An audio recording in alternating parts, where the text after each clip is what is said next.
today we are back with a new video and thank you for supporting and watching our lessons. Hello viewers and good listeners. I am back with the lesson number 10. The title of today's lesson is the fourth column of the present tense. The third we have learned already, perfect, present perfect. Now I go to the perfect continuous. And there is a difference between continuous and perfect continuous. In Urdu, I just explain you in Urdu first. मैं TV देख रहा हूँ.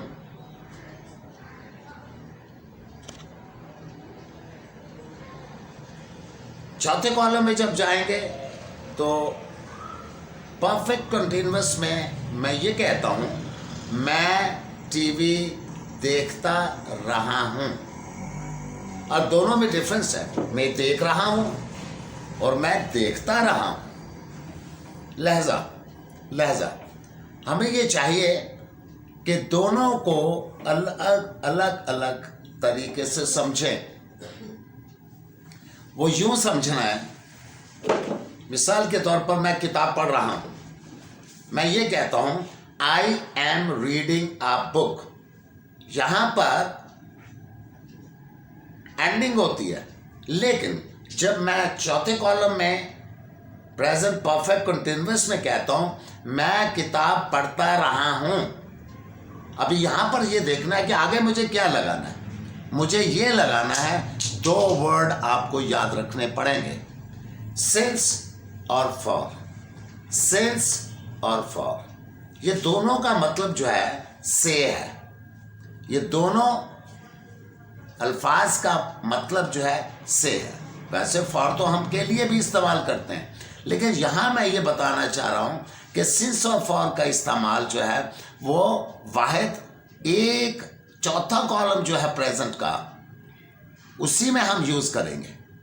हम second column में continuous में नहीं use करते. इससे मार वाले जुमले में सिंस और फॉर नहीं हम लगाएंगे. हम सिर्फ और सिर्फ जाकर चौथे कॉलम में लगाएंगे. Now I go to the blackboard. Dear students, as I've explained you about the present perfect continuous, the fourth column of the present tense, here you are supposed to use these helping verbs have and has, have been, has been, have been and has been with the fourth form of the verb. With fourth form of the verb. और इसका तर्जुमा ता रहा है, ती रही है, ते रहे हैं. It is quite different from the continuous tense, जो कि हम सेकंड कॉलम सीख चुका हूं. मैं जा रहा हूं, वो रहा है, वो रही है, वो रहे हैं. यहां थोड़ा सा फर्क ये मालूम करना है या मालूम होना चाहिए. ता, ती, ते ये क्वाइट डिफरेंट है. चौथा कॉलम जो है प्रेजेंट कंटिन्यूअस से डिफरेंट है. इसमें इसीलिए हम विद सिंस और फॉर का इस्तेमाल करते हैं, जिसके माने हैं से. सिंस का मतलब यहां हम माने देखेंगे से के लिया गया. यहां फॉर का मतलब से है. अदरवाइज फॉर का मतलब तो के लिए आप कहते हैं, लेकिन यहां पर आप से के माने देंगे. Let's go to the sentences. I've सबसे पहले कॉन्ट्रैक्शन फॉर्म, जैसे कि लास्ट लेसन में हम सीख चुके हैं. I've, you've, he's, she's, it's, we've, you've, they've. अब इसको सेपरेट करके किस तरह पढ़ेंगे. I have been reading a book. You have been watching TV. He has been singing a song. She has been washing clothes. It's been drinking milk. It has been drinking milk. We've been playing cricket. You've been doing your work. They've been sleeping. And here, अगर हम इस तरह भी पढ़ सकते हैं, I have been reading a book. You have been watching TV. He has been singing a song. She has been washing clothes. It has been drinking milk. We have been playing cricket. You have been doing your work. They have been sleeping. लेकिन यहाँ ख़त्म नहीं होती बात. अब यहाँ हमें यह देखना है कि मैं यहाँ लगा चुका हूँ पहले जुमले में for, दूसरे में since, फिर for, फिर since, फिर for, फिर since, फिर for, फिर since. वो यहाँ पर आए. डियर स्टूडेंट्स, अब हम सिंस और फॉर का इस्तेमाल सीखेंगे कि सिंस जो है किन वर्ड्स के साथ लगता है और फॉर कौन से वर्ड्स के साथ लगता है. यहां पर मैं देखूंगा कि since morning, since last night, since January, since Monday, since 10th of June, since 2020, और since ईद उल अज़हा और दिवाली और क्रिसमस. since वहाँ भी हम ईदों के लिए भी ख़ुसूसी तौर पर हम इस्तेमाल करते हैं. फॉर वो जिनको हम काउंट कर सकते हैं, वो नंबर्स जिनको हम काउंट कर सकते हैं, like for 5 minutes, for 10 seconds or 6 seconds, for 6 hours, for 2 days, for 3 weeks, for 4 months, for 6 years, और लास्ट में हम ये कहते हैं for ages, यानी सदियों से.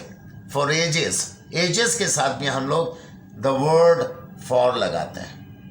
Okay? Now I go with these sentences. Let's go with these sentences with Urdu translation.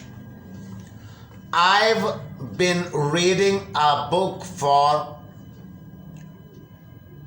5 minutes. इसका तर्जुमा यह है, मैं 5 मिनट से किताब पढ़ता रहा हूं. You've been watching TV since morning. You've been watching TV since morning. तुम सुबह से टीवी देखते रहे हो. He's been singing a song for 2 days. वो 2 दिन से गाना गाती रही है. तर्जुमा हमें ये देखना है, गा रही है नहीं है, वो कंटिन्यूस के जुमले इस्तेमाल वाले.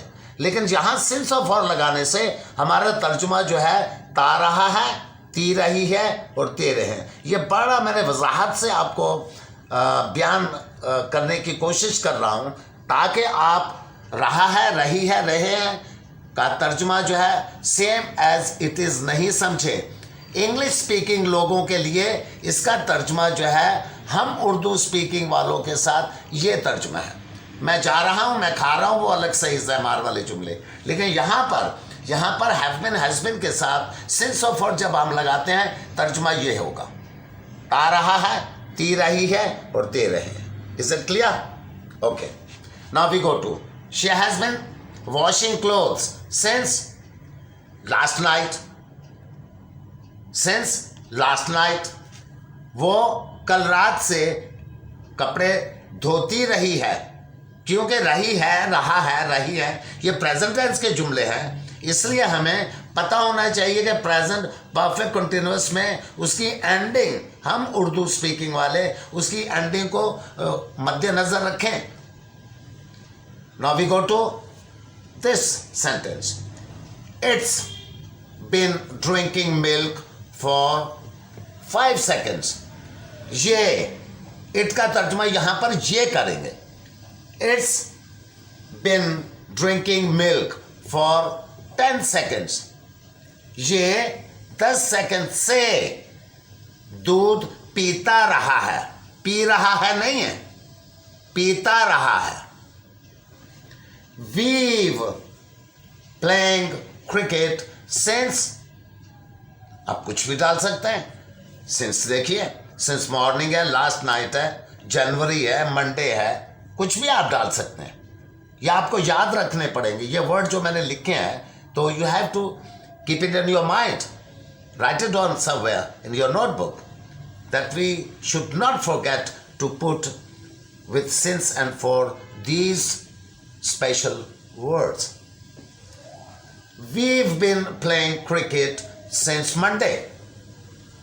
You've been doing your work for 3 hours. They've been sleeping since last night. इसका तर्जुमा जो है, जैसे कि मैंने पहले 3-4 सेंटेंसेस का तर्जुमा आपको बताया, तो आप इसको भी इस तरह कर सकते हैं कि we've been playing cricket since Monday. इसका मतलब है हम पीर से क्रिकेट खेलते रहे हैं. खेल रहे हैं नहीं है, खेलते रहे हैं. You've been doing your work for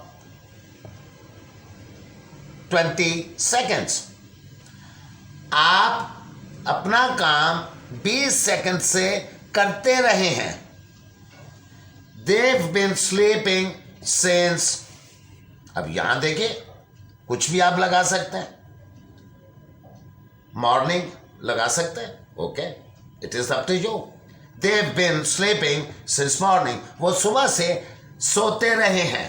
हम अक्सर घर पर यही कहते हैं, वो सुबह से सो रहा है, वो सुबह से सो रहा है. लेकिन इंग्लिश वाले वो ये कहते हैं दे हैव बीन इस्तेमाल करते हैं. They have been sleeping since morning. वो सुबह से सोते रहे हैं. और हम क्या करते हैं, उसका तर्जुमा अपनी लैंग्वेज में, उर्दू में हम इस तरह कहते हैं वो सुबह से सो रहा है. लेकिन इंग्लिश में जब इसका तर्जुमा करेंगे वो इस तरह नहीं होगा. दे आर स्लीपिंग, इज़्मार नहीं लगेगा. They are sleeping, forward since नहीं लगेगा इज़्मार के साथ. बल्कि आप चौथे कॉलम में आइए, परफेक्ट कंटिन्यूअस में आइए आप. They have been sleeping for या सिंस, जो भी आपकी मर्जी है. It depends on you. क्या आप घंटों की बात, मिनट्स की बात, दिनों की बात या सालों की बात करना चाहे तो फिर तो आप फॉर लगाएंगे. जब आप किसी वक्त को, जब बिगिनिंग ऑफ द टाइम है, यानी जो आप समझते हैं, मॉर्निंग हो गया, लास्ट नाइट हो गया, जनवरी होगी, मंडे हो गया, 10 जून हो गया, 20 हो गया, या किसी ईद का जिक्र करना चाहे तो since Eid ul Azha, since Easter, since Christmas, since Diwali, whatever Eid you want to mention here. So here I have explained you. अभी इसके जो है कुछ क्वेश्चन या अफर्मेटिव सेंटेंसेस है, इसके क्वेश्चन किस तरह बनाएंगे ये देखना. Dear students, I've explained you all about the 4th column of the present tense, namely perfect continuous. Now you have learned the affirmative sentences. Now I'm going to change them into interrogative and negative. Suppose I'm going to read out all these sentences from the board. I've been reading a book. That was a simple sentence. Now change into interrogative means have I been? Put the helping verb in the first place. Have I been? Have you been? Has he been? Has she been? Has it been? Have we been? Have you been and have they been. Now I explain you with some examples. The first sentence is how to ask a question. Have I been reading a book for 2 minutes? ये सवाल किया गया है. Have I been reading a book for 2 minutes? वहां पर for मैंने इस्तेमाल किया. Have been के साथ for और sin का इस्तेमाल किया. For and since का इस्तेमाल किया गया. Here, have I been reading a book for 2 minutes? Have you been watching TV since morning? Has he been singing a song for 10 seconds? Has she been washing clothes since last night? Has it been drinking milk for 5 minutes? Have we been playing cricket since Monday? Have you been doing your work for 3 hours? Have they been sleeping since last night? These are the questions. Now I go to the negative sentences. और तर्जुमा शायद दोबारा मुझे repeat करना जो है वो मुनासिब लगता है. I have been reading a book. मैं किताब पढ़ता रहा हूँ. सवाल होता है कब से. सवाल क्वेश्चन अपने आप अपने अंदर पैदा करें कब से, फिर वो सिंस ऑफ फॉर से आपको जवाब मिलेगा. इसी तरह we go to the negative sentence. I haven't been, you haven't been. ये कॉन्ट्रैक्शन फॉर्म में जब हम स्पोकन इंग्लिश सीख लेते हैं तो बच्चों को ये चाहिए कि वो कॉन्ट्रैक्शन फॉर्म में बोले. डू नॉट को हमेशा डोंट कहेंगे, डज नॉट को डजंट कहेंगे, इज नॉट को इजंट कहेंगे, एम नॉट को एम नॉट अलग से ही बोला जाता है. आर नॉट को आंट कहेंगे, हैव नॉट को हैवंट कहेंगे, हैज नॉट को हैजंट कहेंगे. इसी तरह I've, you've, he's, she's, it's, we've, you've, they've, यहां पर भी इसी तरह मैंने एक्सप्लेन किया आपको. Is it clear? अब मैं नेगेटिव में जा रहा हूं. नेगेटिव सेंटेंसेस में आईव को हम आई हैवंट बीन कहूंगा मैं. आईव की जगह I haven't been reading a book. You haven't been watching TV. He hasn't been singing a song. She hasn't been washing clothes. It hasn't been drinking milk. We haven't been playing cricket. You haven't been doing your work.